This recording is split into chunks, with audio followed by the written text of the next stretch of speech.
All right, it just turned 6 o'clock. I want to welcome you all out tonight for our June edition of Deep Talks here at the Sanford Underground Research Facility. My name is Mike Ray. I'm a science communicator, and delighted to have you all out. I think the count now is over 100, which is wonderful for this event, and of course it's because of the wonderful speaker we have here this evening, Dr. Korczak Ziolkowski, that's brought you all in. But before that, I need to have a few sponsors that we thank. The wonderful people who bring us the free food and free beer. Every month at this Deep Talks event we have up here in Lead, you're all welcome back. It's always free. Deep Talks is made possible by Crow Peak Brewing Company. Yeah, thanks for them. The beer is so lovely. Edwards Jones Financial Advisor, Chris Mitchell. RCS Construction, yes, thanks to Chris Mitchell for that. Yep. RCS Construction. And Charles and Jolene Lichtenwalner. Let's give all those folks a thank you for the wonderful food and beverages we are able to have here. Before we get started with this talk, I want to mention that we have, once again, for the 10th year actually here at SURF, the Center for Underground Theoretical Physics and Related Areas Workshop, or the Setup Workshop. And that brings about 70 physicists, roughly, to SURF throughout the summer. And we're really excited that it's been the 10th year of having these physicists in the community here in Lead. If you happen to get to meet one of them, and you're in Lead or Spearfish or the Black Hills, wherever, make sure you welcome them and welcome them here. And I've got, just to say a few words, the person who founded Setup, Dr. Barbara Szczubinska from Texas A&M University. Hi. So this is really, truly amazing, seeing so many people. This is absolutely fantastic. As Mike mentioned, the setup program started in 2011. We took a few years break, but now we are back. And for the last 4 years, and this year is the 10th, our 10th year anniversary, which is amazing. The scientists who are coming here are coming really truly from around the world, like really from all kind of countries. So this is amazing. And you probably hear my accent. That is not South Dakota accent. Yeah, I know, thank you. I'm like, in my head, I have no accent whatsoever. That's like a New York, Yeah. So it's not Texas, it's not South Dakota, but I was born and raised in Poland. So we have people from Europe, we have people from Asia, we have people from South America, we have everywhere.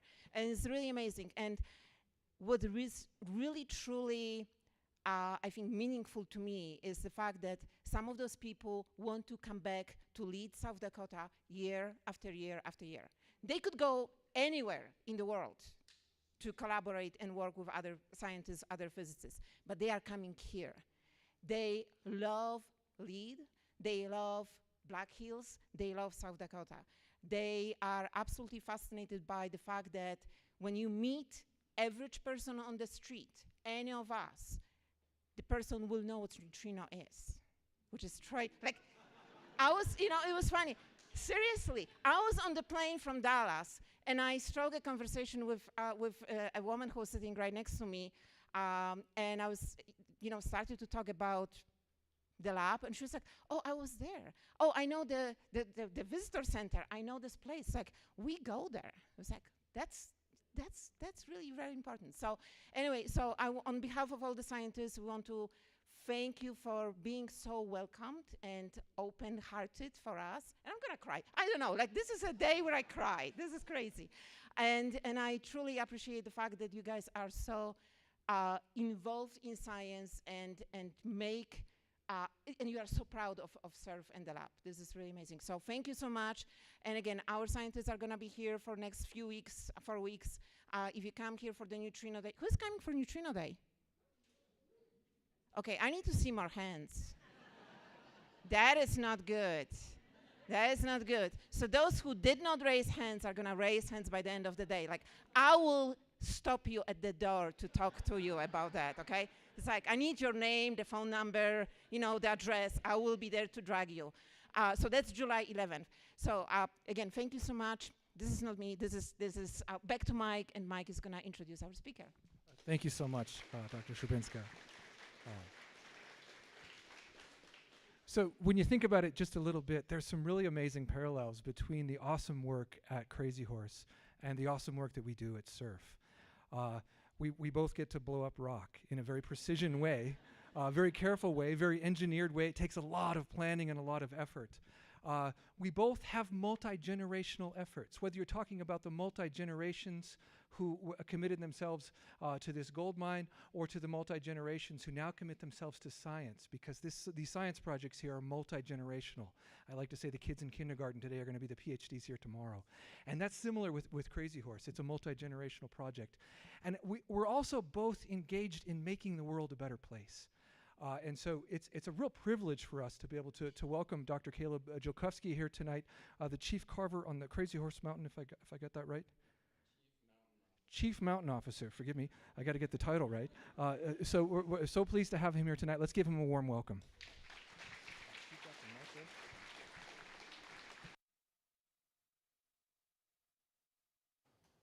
All right, good evening. That was a very fulsome introduction, thank you. I appreciate it. I will probably not live up to it. Disclaimer, we'll just jump right in. I'll try to have some time for questions at the end, and I don't know, the board members are like, he never leaves extra time. He's very long-winded. Yeah, thank you, members of the board, for being here to support. You're going to hear the same thing I tell to the board, I promise you.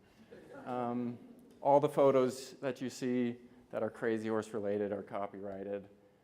And I've got a subtitle, impossible, inevitable. I'm amazed, one, this is my grandfather on the left. So when he was 37, right, he leaves a promising career on the East Coast to come out to the middle of South Dakota and to carve a mountain. And the mountain does something, right, to him, you know, transformation. And right, when I was 37, I had a pretty decent career going out on the East Coast, and I moved to the middle of South Dakota to work on carving a mountain, and I'm working on my own transformation too. I'm amazed that so many people ask me, when will it be finished, right? And I'm going to answer that question tonight, don't worry. But they're not asking, is this ever going to be finished, right? There's almost this assumption that this is going to happen. And I'm here tonight to tell you that I don't know why people assume this. It's a miracle that people think this is going to be, it's a testament to the founders and just what they've done that people believe that this is happening. I think if I were to try to simply catalog all of the challenges, I would run out of time, right? I'm gonna have to use some shortcuts to, I guess, give you an idea of the challenges as I see them. And we'll be circling this inevitable, impossible question quite a bit. I feel compelled to bring it back to Chief Henry Standing Bear, the other chiefs that decided with him we need a memorial in the Black Hills. And I like to go to his letters. I'll show you a few things that he wrote in his letters to my grandfather. But he says, I've started a memorial association among my people to further the project of having an Indian head carved into the rock in the Black Hills. And he says, I have great things planned for this project. I want to explain them to you. And I guess I want to highlight that word, great. He set out to do something that he thought was a marvel. And right here's, one of these letters. Henry Standing Bear to my grandfather, 1940. He's saying, we feel, me, my fellow chiefs, we feel this is the greatest thing to be undertaken in the history of the Red Man. He was setting out to make a marvel, as I see it.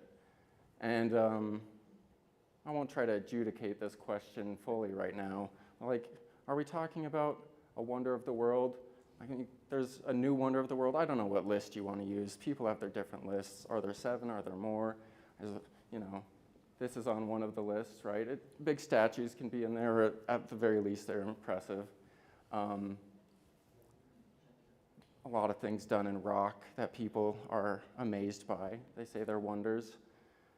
But by and large, you look at these wonders or marvels, and I think it's Christopher Scar says, like, these are really memorials of power.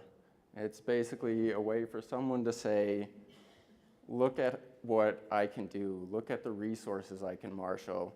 I mean, these were basically saying, this is just my tomb, right? I'm the most powerful person in the world. Crazy Horse is not like that. It's a memorial of the marginalized. It's hard to articulate the lack of resources, the lack of power that was present at the beginning. And here's some numbers. They're going to come back up. As early as 1931, Chief Henry Standing Bear was trying to find someone to help him carve Crazy Horse. And in 1935, he gives James Cook an update on how this is going. And basically, he's like, it's not going well. I'm struggling hopelessly. I don't have funds. I don't have employment. There's multiple times in his letters where he says, I'm just trying to provide food for me and my family, butter and bread. I mean, 1930s, it's the Great Depression. 1939, in the New York Times, there's a feature, right, on the World's Fair that was going on, and there was a popular contest to decide, what do the people really like? What's great art, according to the masses? And for contemporary sculpture, this piece by one Korczak Ziolkowski wins first place.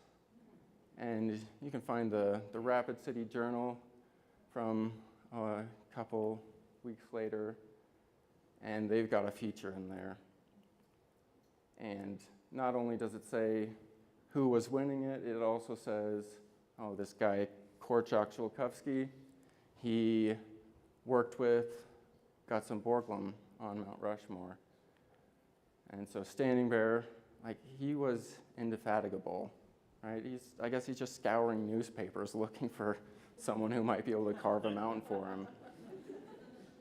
And he writes to Korczak, just 3 days later, he's got this letter in the mail. And I don't know for sure that he read it in the Rapid City Journal. I don't know if he mentions which newspaper it is, but he says, I read it in the newspaper. He's like, you won, that's amazing. And there it is, right? My fellow chiefs and I wonder how many times he's reached out to someone and said this thing, right? It's close to a decade, and he's still writing these letters. So I'm gonna have to just breeze over a lot of amazing stories, okay? Sorry. You'll have to have me back again or something, I don't know. Right, job security, here we go. Board, they love me. They always ask me back. My grandfather goes out to South Dakota. They decide we're gonna do this. And they find all the mountains that we might wanna do this on, we actually are gonna need permission from the Department of the Interior, someone in DC, right? They go to DC, and there's amazing characters in this story. Obviously FDR on the left, but Harold Ickes is in the middle there, and he's in charge of the Department of the Interior. I don't know if you know much about Ickes. Again, just to give you, the briefest synopsis, he said things like, I'd rather fight than eat, I have the height of a rhinoceros. He self-identified as a curmudgeon, and I guess, like, eventually Time just referred to him as the curmudgeon, capital C, like it stuck. And this is a guy that's like, you know, if we're going to get permission to do it, he's the one who has to say yes. Again, long story, very short. You know, I can't stand them. I don't like mountain carvings. I wouldn't walk across the street to see Mount Rushmore. So not great, right? Not great.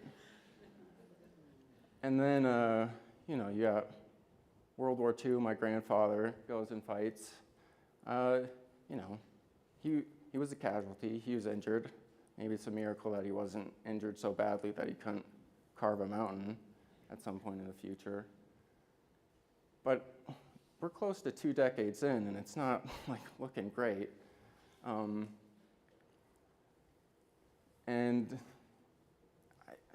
It's amazing. Chief Henry Standing Bear says, you know, in the twilight of my life, he lives till 78. For a Lakota man of his generation, that's remarkable, given the circumstances that he grew up under. And at the end of his life, there's some changes in the Department of the Interior. They think they have a shot. Ickes is gone. And he says, I'm going to give you 900 acres of land that I have by treaty right if you'll give me a mountain that we can carve. And as I see it, like from the moment the idea entered his mind, he was about 3/4 of the way done with his life, and the remaining quarter of his life, a huge part of it, he was devoted to making this project happen. And where did he get to? Essentially, he got to see a first blast and a little bit of work in the early years, right? A couple decades, and you get to just see the start of it, at the twilight of your life. There's something that they have to think too, these founders, to say like, this project, we're gonna, you know, we don't have the resources. It's a wonder of the world, or something amazing, the greatest thing that's gonna be done in the history of the Red Man. And I'm not gonna live to see it. Like, my dedication alone won't do it. And I think part of what Standing Bear said is, this project is now in your hand, Korczak. And I think he's upped the ante a little bit here, right? It's the biggest thing ever to be brought about in the world's history, right? So if anything, in his mind, it's becoming more and more marvelous. And, you know, we're well into the transformation here. I think there will be books written on this guy's life. There are some, but there's going to be, you know, like chunky monographs. I mean, it's just incredible, the things he did. And again, I don't have time to go into detail. Ever since he committed to it, right, half of his life goes to working on this project. And you have to wonder, right, you have won the World's Fair, like, you have serious sculptural skill. When you're like going up that set of stairs, 741 steps, you're using decrepit equipment, right? You're doing this 9 times in a day, right? 6,669 steps in a day. And in the back of your mind, are you not thinking, like, I could be doing commissioned artwork, right? Like, I could take a vacation in the summertime. I could go like to Europe and see the amazing sculpture that I love. But every day he had to make the decision, like, I'm gonna keep doing this.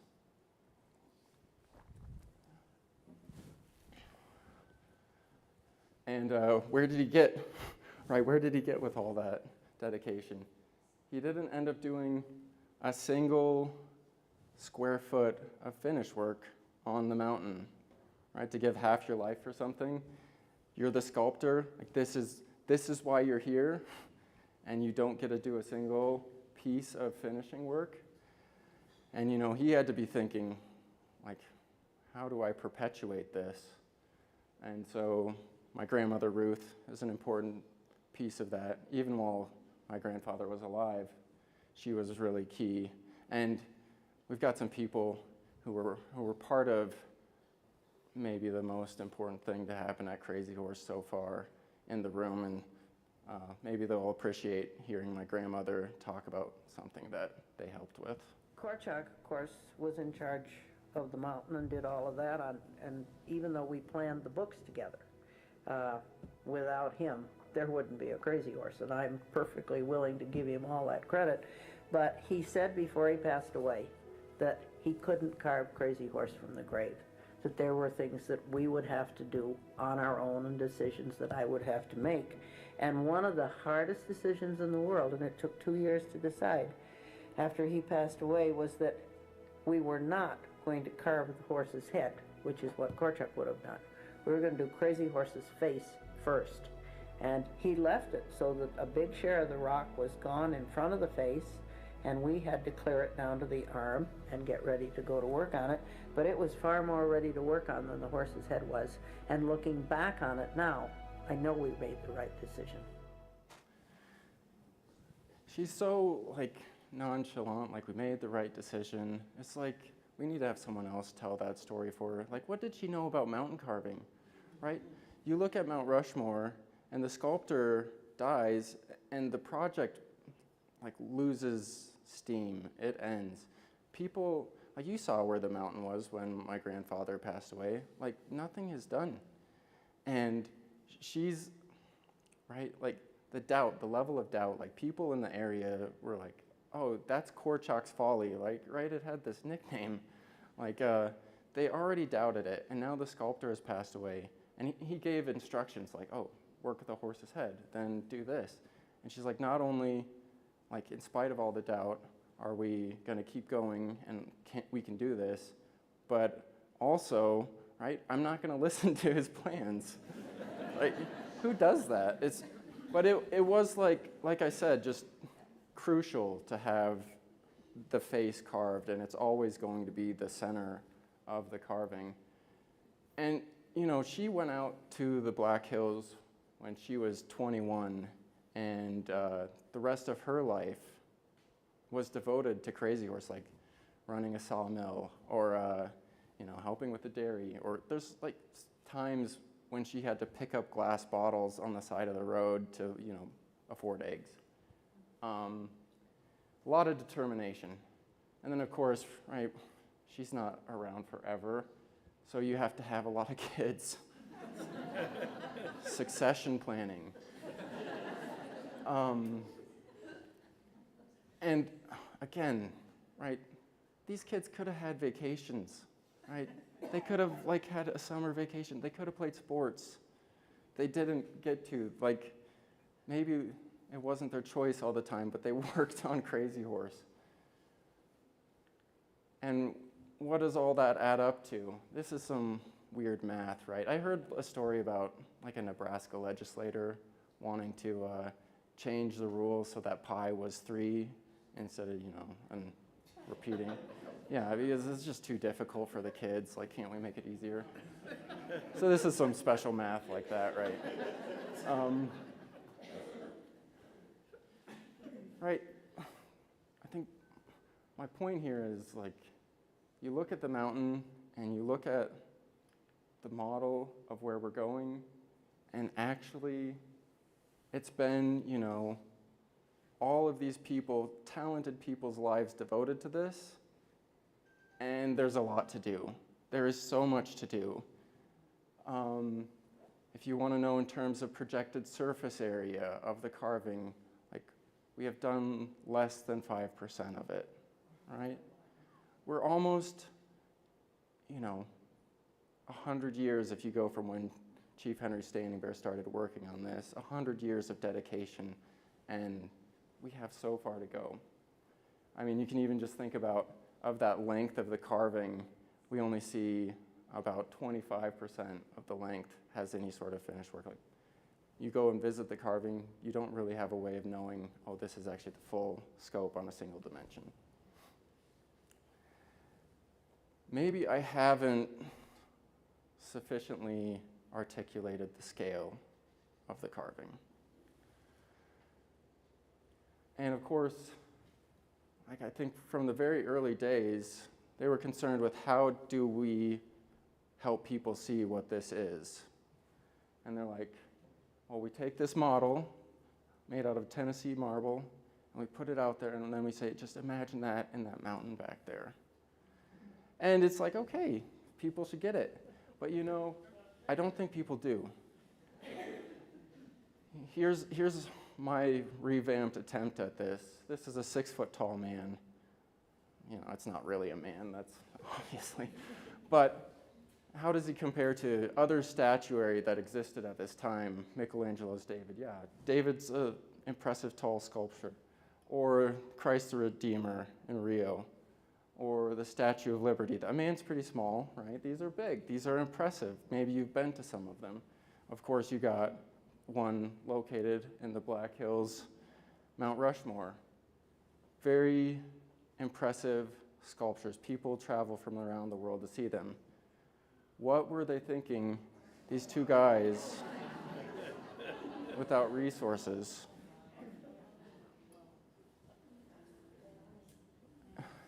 I'm not going to go into the wonders of the world talk here, but I just present this. And there's technical challenges that come with that scale.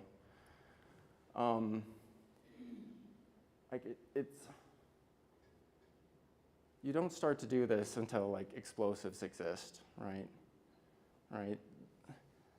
And so that's really key. But then there's even how do you figure out where you're at on the mountain?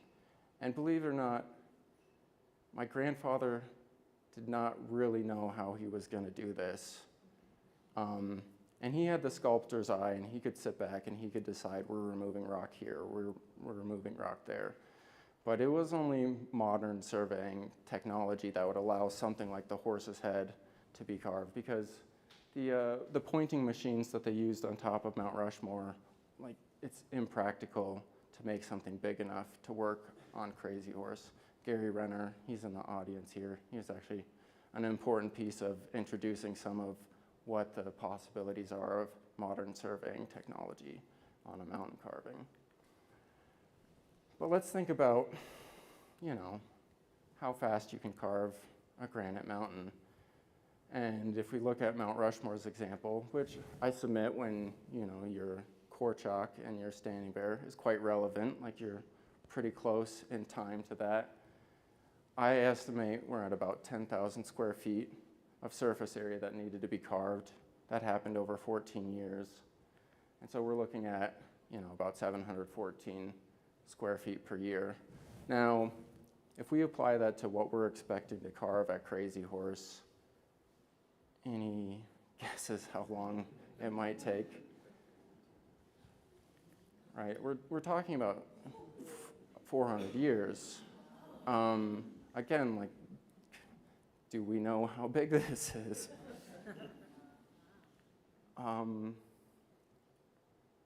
So it's not enough for the founders to say, like, we're committed, right? At this time scale, how do you ensure that the people after you are committed? How do you build an institution that's going to perpetuate that? And I think also, like, let's be realistic. This is like, you know, how long Europeans have been in North America. Like, hopefully you don't have to perpetuate those efforts so long. And, you know, like the pieces like I was just mentioning with the surveying, like at some point you have to come up with a solution you don't have currently to actually be able to do the work. I don't know, if I'm those two guys, I'm thinking, like, am I really gonna commit my life to doing this? How is it going at Crazy Horse?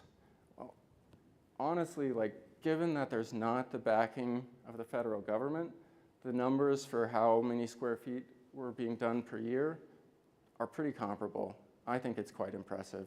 The work that they did with explosives on the face is like people from the blasting industry, like nationally, internationally, were coming to see the work that they're doing.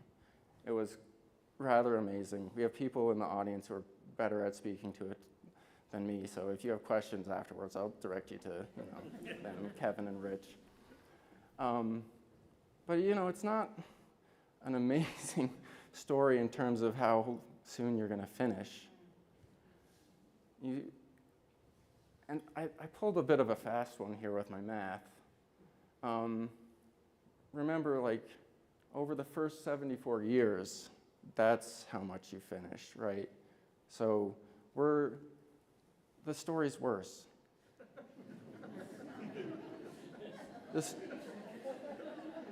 It's like this is recorded human history.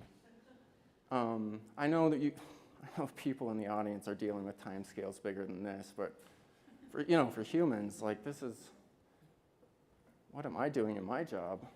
But don't worry. I have bad news.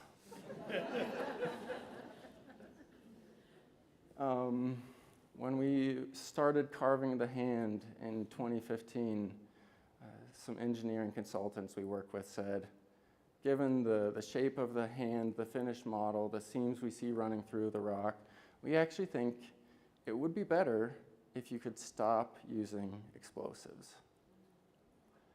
Right? And I said we're in uncharted territory. Really, this is well-charted territory. This is all the pre-explosives, millennia where people said we're not going to try to carve a giant granite mountain, right? Like, people have been through this. If they had decided it, like, the project would be ongoing now, right? We'd be entering, millennia 4.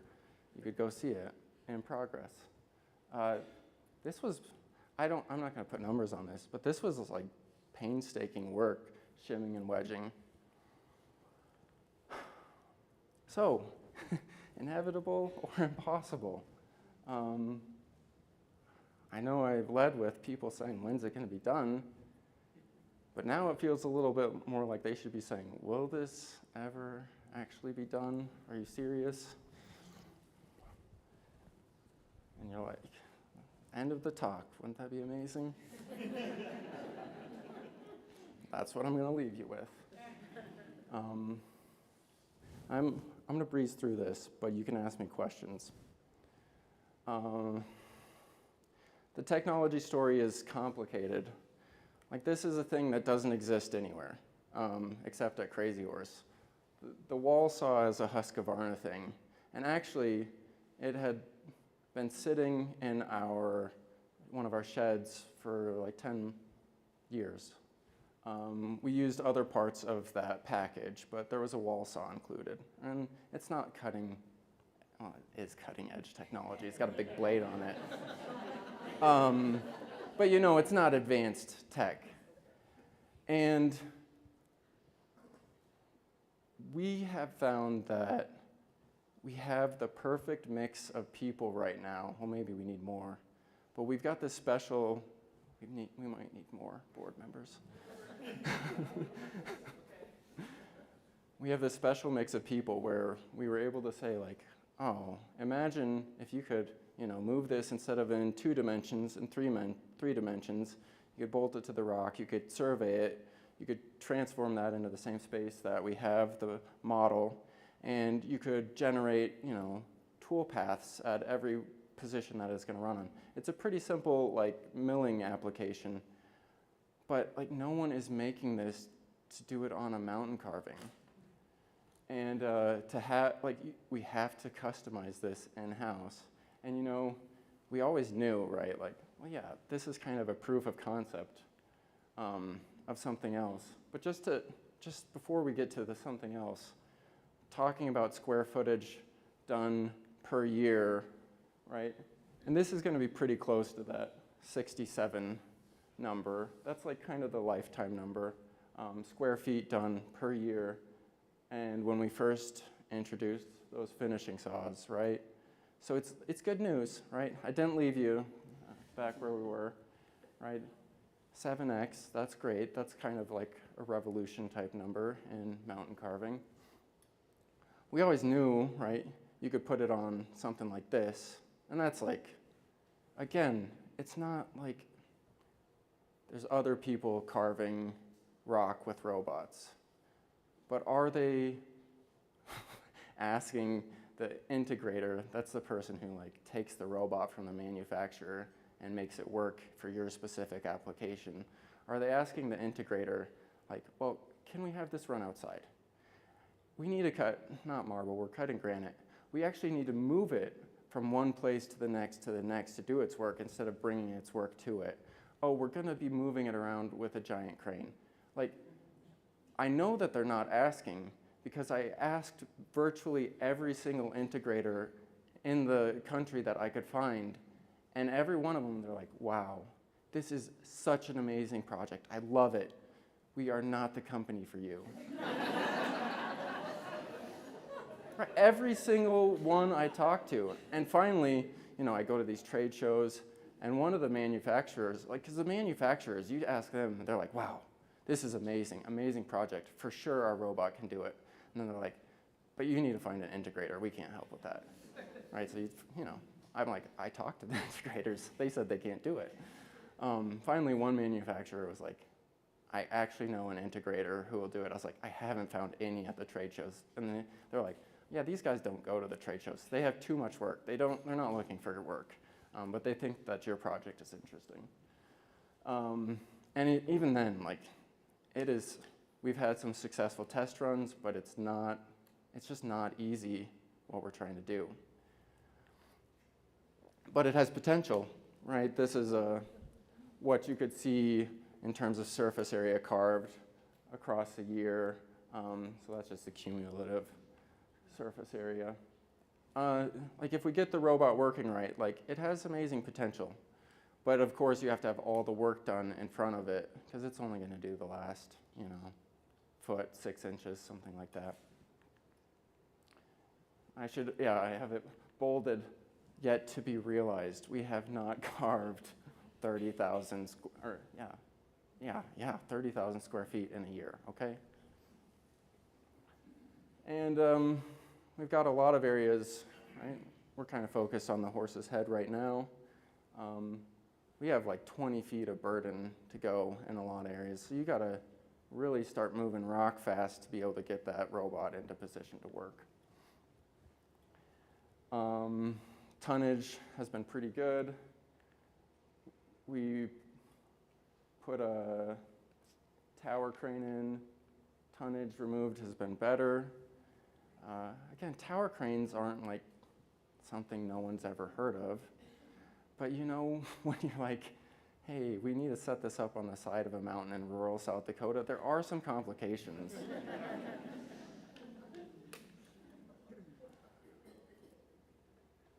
What does this mean? As again, inevitable, impossible, where are we at with that?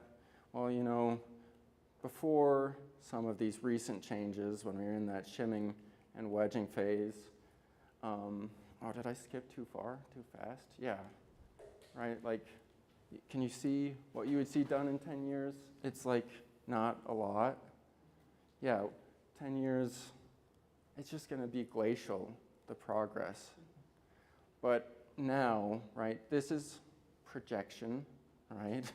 What do they say about stock performance, right? Like past performance is no promise of future gains or something. Anyway, all those caveats, right? But like this is what 10 years could look like now if we keep focused on the horse's head, we keep moving like we're moving, we don't run into any major surprises, which is cool. It's very cool. But I don't think it's a sure thing though, like, oh, we're easily gonna finish. I think we can say for the first time, do we have a really young person in here? Right. I saw someone pointing to someone, oh yeah, there, we got a young person. So I feel comfortable saying like for the first time in history, we can look back on actual work done and say someone in this room could very easily live to see it finished.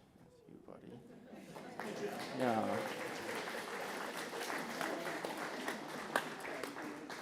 But it's not guaranteed. I mean, even just continuing to have the funding at the level that we have now is not guaranteed. If we had more funding, we could work, instead of a third of the mountain, we could work the whole length of it. So there's ways that it could go faster, but there's ways that it could go slower. I think, sometimes I feel like, we're on the precipice of like saying, well, it's within reach. And other times I feel like those challenges of like, how do you perpetuate the will? Like really, in my head, I'm thinking about this like a probability, right? Instead of inevitable, impossible, like it's a continuum, right? And we're somewhere between 0 and 1. And I think at the start, like there were a lot of zeros in front of the first non-zero number in that probability. Like it's better now, but I don't take it for granted. Oh gosh. Granted. I almost slipped there. It's like no puns today, Caleb. Just keep it cool. Because like really, I think from the beginning, what it's actually been about is like, what's that conditional probability of success if we don't give up, and how do we make it so we don't give up and the people who come after us don't give up? Like that's the challenge, because like I don't know, these kind of weird things, right? Like how do you find motivation? These are like pieces of technology that I think are just as important for what we're doing, as cool robots with blades on them. That might be the end. Yeah, I made it. Wow.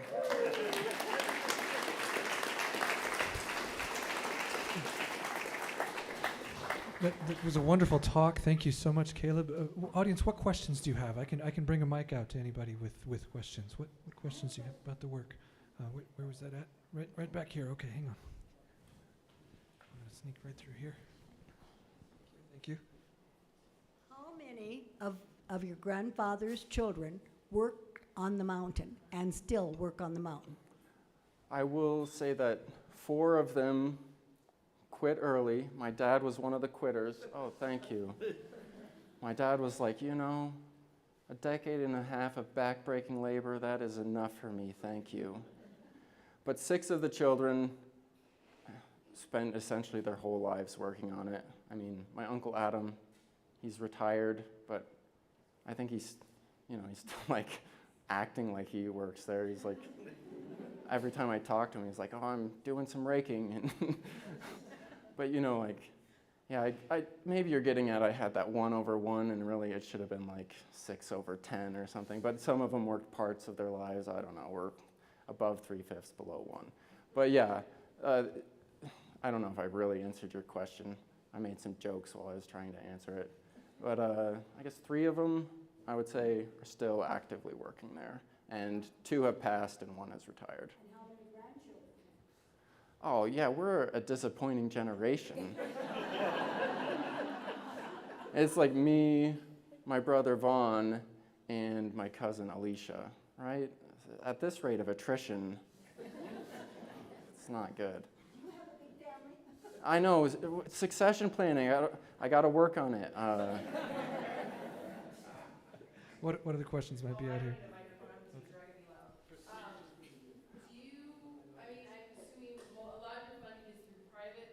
Correct? Do you also get other funding through state or federal at any point? Yeah, I should have mentioned that. Like when I said like they didn't have resources or the backing of a major entity, like I mean that very literally. There has never been a dime of taxpayer funding that has gone towards the carving. In fact, 2 times my grandfather turned down $10 million. I think there's a lot of reasons why he turned it down. I think one, he was involved some at Mount Rushmore, and he saw how big of a hassle the funding process was. And I think he also felt like he really wanted ordinary American people to feel like this is something that we're doing, right? This is a statement that we're making. This is a story that we're part of. And so, yeah, nothing. We've got a few more minutes. What other questions might be out here? I got one here from Dr. Sid Goss. In the beginning, Henry Standing Bear, obviously a native leader, and your grandfather, a white guy, you're here as the grandson of Korczak. Do you also have native leadership involved today? Yes. Chair of the board right here, Jade Herman, and her grandfather, great-grandfather, was actually at the dedication. And we've got our CEO, Whitney Rencounter. First, did I say CDO? No, he's CEO. He's my boss. We have to have that right on the record. He'll come after me. So yeah. And then we've got on the board other members who are Native Americans. So, yep. Great question. What a smart guy. What others might be out there? Great opportunity to. Yeah, please. And this will help for the online audience to be able to hear the questions. So on average, like I was up there in August for 3 days on the mountain for training. How, like many days, like we didn't really visualize anything happening, but then it was beautiful in the morning, it snowed in the afternoon, a fog rolled in, and then it was clear later. I mean, there's, you have to deal with all the South Dakota elements. So like on average for a year, let's say, how many days is actual carving, clearing away rock, those kind of things happening? I do actually track the weather hours, but no one ever asks me for this number. Well, let's see, right, like since I've been tracking it, the worst we've had in terms of loss of operations has been something like, I want to say 80 hours in a month, right? So basically half of the month. I think that was February. A lot of times I think we're hitting more like, well, lately it's actually been pretty good. Maybe we're like 10 hours a month. But there's a few caveats to that, right? Like our survey instruments, if it's windy, they don't really work that well. And so, there, if it's windy, can you really operate a tower crane? The answer is no. Lightning, we all shut down for that, even though I'm like saying we got a massive lightning rod up now, so we've never been safer up there. There's certain things when we can be out there working though, but we can't do everything we want to do. Fog will also mess with our surveying and that sort of thing. But so not every hour that we're open for business is optimal. And when it's really, like when it starts getting into the 20s, everything starts running slower. We have a lot of operations that depend on water with the saws, right? The diamond tools. And yeah, that becomes more challenging when the water is freezing. It dawns on me there's another parallel between lead and Crazy Horse's extreme weather. We're fortunate we can go underground here. Yeah, that is nice. I'm wondering about the workforce. Either what's the number right now? How does that compare to the past? Are you at a peak of number of people working here? And is it hard to get the right talent to hire? Super easy. Everyone's really good at mountain carving from the get-go. No one has a problem with heights, right? Never have we hired a guy and a week later, after his knees are shaking, he's like, yeah, I'm actually afraid of heights. It's never happened. It's like, who applies for this job if they're afraid of heights? Like, what are you thinking? I mean, you have to have the right individual apply, but we can't expect someone to have the right set of skills, all the skills. Like if they have certain things in their background, some experience with rope access, if they have some experience with dimensional stone tools, that's useful. Right now, numbers, this might be shocking, but we have a relatively small crew, especially, I'll give you the number of like guys that are removing rock, right? Right now, we're a little higher in the summer, and we're at like 8. Yeah. And we've got like a surveyor, and this is surveying like you've never seen. Maybe Gary would back me up on this, but sometimes he's like hanging from ropes, holding a 70-pound centralizer. That's a thing we make in-house to line up drills, you know, getting it mounted to the wall, and then he's got this prism in the centralizer, and he's got a hammer drill in one hand, like putting it in place. It's like not your average surveying application. And then we've got some people planning, a couple people that do a lot with flying drones, taking photos, trying to document everything that's happening. It's a pretty small workforce, honestly. I think we're maybe a few years ago, we had a few more seasonal workers, so maybe we're closer to 10. But it's never had a big workforce. I don't even know if you added up all the workers over the years, if we've hit a total of 100 different workers. Yeah, Kevin's saying he doesn't think so. What is, two-part question, what is your educational background? None. The second part is, did it prepare you for the job that you're doing? Yeah, so, you know, it makes total sense, right? I've got, you know, a bachelor's in business admin, bachelor's in global studies, a master's of arts in law and diplomacy. I've got a master's of statistics, and then I've got a PhD in political science. It's the perfect preparation for carving a mountain, right? Like in a weird way, yes, it was really good. I mean, I'm sure people with different backgrounds could do this. It was kind of interesting. I was part-time for Crazy Horse while I was doing my PhD and getting my master's in stats.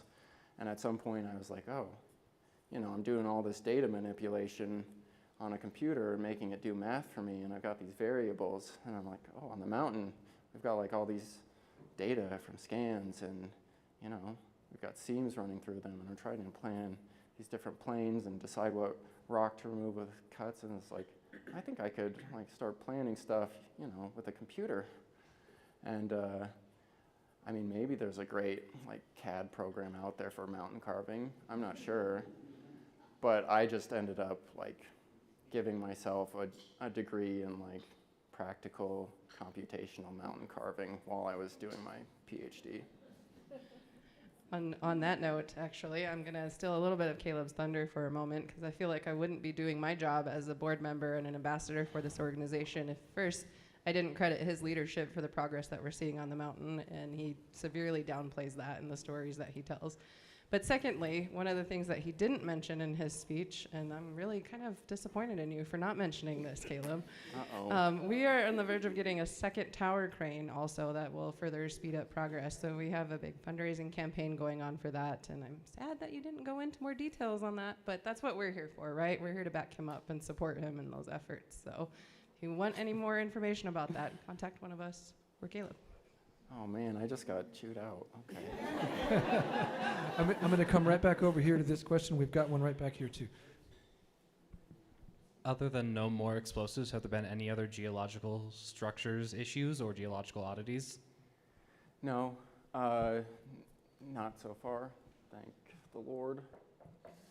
But yeah, it's, I mean, we've got some different monitors in place, especially in critical areas, tunnel, parts of the face, looking for any type of concerning movement, and really everything that we see is basically what we would expect just with the changes in temperature. So, I mean, that's good so far. And we do quite a bit in terms of rock support, and we really a lot of times will approach it from a structural perspective of we will basically assume that this critical area has no strength, and we will put enough stainless steel in to hold the entirety of the rock as if it had no strength. Plus, you know, a big safety factor. But yeah, so far, so good. And it's something, it's like, the mountain is interesting in terms of the different components of Crazy Horse. Like it actually will, did I just say that? Inevitable, it will be done at some point. But other pieces, the university, the museum, like those are going to be perpetual efforts. I think the mountain, like the engine that makes those possible, especially on the scale that, you know, Standing Bear, my grandfather, dreamed of. But some pieces of the mountain will continue to go on. The monitoring piece, you know, I guess every 100 years or so, we're gonna have to replace the stainless steel we have in there. So we gotta have, you know, install dates on all those too, and locations, and it'll be interesting what the solution is once you have finished it to like, oh, you know, we gotta go way up to Crazy Horse's bicep somehow and replace some stainless steel in there. It's gonna be, maybe we'll just have a Chinook just on site whenever we need it. I don't know. Drones, maybe they'll be able to do it by then. You know, that's a tomorrow problem. We had a question right here. Well, I'm wondering about the tomorrow answers. Obviously, you are doing things now because of computers, because of the technology and drones that your grandfather could not possibly have thought about. So what do you see on the horizon or potentially on the horizon, technologically or mechanically, that could speed this up and maybe not take 400 years? Yeah. Well, interestingly enough, my grandfather was talking with my Aunt Monique once, looking up at the mountain, and he was like, if I could sit here with a laser and carve this mountain, I would. So I don't know what he thought of. Like maybe he thought of a lot of the things that we're actually doing now. But he, you know, at one point he's like, you know, if I had $30 million, I could finish this. He never got the resources, like just what they were dealing with back then. I mean, it's not like the sexiest of answers for things that I think are, you know, on the immediate horizon. We've got a down the hole hammer drill where we think we're going to be able to drill, you know, instead of a 20-foot hole with the needed accuracy, you know, what the process requires, maybe we can do a 40 or a 60-foot hole, and it just ends up meaning like the number of holes we need to survey, the number of cable saw cuts we need to do could all go down somewhat dramatically. It doesn't, I mean, I think with some of those, we're in like, you know, 10, a 20% improvement in the process. Like beyond that, I think, can you start, like one of the big problems, right, is the surveying process. It's not a problem, it's a solution, Gary. But it's like, it takes time. You got to set up your instrument perfectly, etc. One of the interesting things about like the finishing saw or the robotic arm is like you actually only have to survey so many points. You can design those things in such a way that you can essentially have a single setup of your instrument to hit all those points. And then it knows where it's at, and your location challenge has been solved for that setup. And so there's things where maybe you could imagine a drill on a robotic arm being able to achieve the right positions much more quickly than you can do so manually surveying and then going and drilling. And then like the wild ideas, which, you know, I don't know, I guess I've been talking about this discreetly, which I'm continuing to do for a few years, is like a digital twin of the mountain. Like you might be able to get your surveying accuracy backed out of that kind of a system. And I think the bonus is you're going to have an amazing digital record of the work that was done, right? Like no more flying a drone through when you're doing a certain thing, trying to get the perfect shot. Like now you just get every shot all the time and decide, oh, that was really cool. Let's have, you know, the drone fly through this way. Yeah, that's the one that's like my, you know, laser talk or something. Maybe lasers, I don't know. The last I checked in on lasers though, it's like not super consistent going through rock, especially when you're hitting different minerals. But maybe that's changed. It's been 3 or 4 years since I looked into that. Wonderful questions. We probably have time for one more. What final questions might be out there? Anybody have anything they want to ask? Did you inherit your grandfather's artistics? Did you inherit your? Or are you a stats guy? Yeah, the question was, did I inherit my grandfather's artistic abilities? I don't know. How do genetics even work? I don't know. I was always very good. I was always very good at art, and I didn't ever like say, when I was a teenager, like, oh, I'm going to devote my life to being a sculptor. So, like, maybe I could have been really good, but I'm more on the computer, let's be honest, yeah. Well, thank you all for coming out tonight. Dr. Korczak Ziolkowski, giving you a warm round of applause. It's been a wonderful evening. As was mentioned earlier, our next big event, of course, is Neutrino Day, July 11th. It's going to be an all-day event up here at SURF. We do hope to see you all back. Make sure you stick around and ask any questions of folks from the Crazy Horse Foundation and Dr. Ziolkowski as well. Thank you all for coming. Yeah, thank you very much.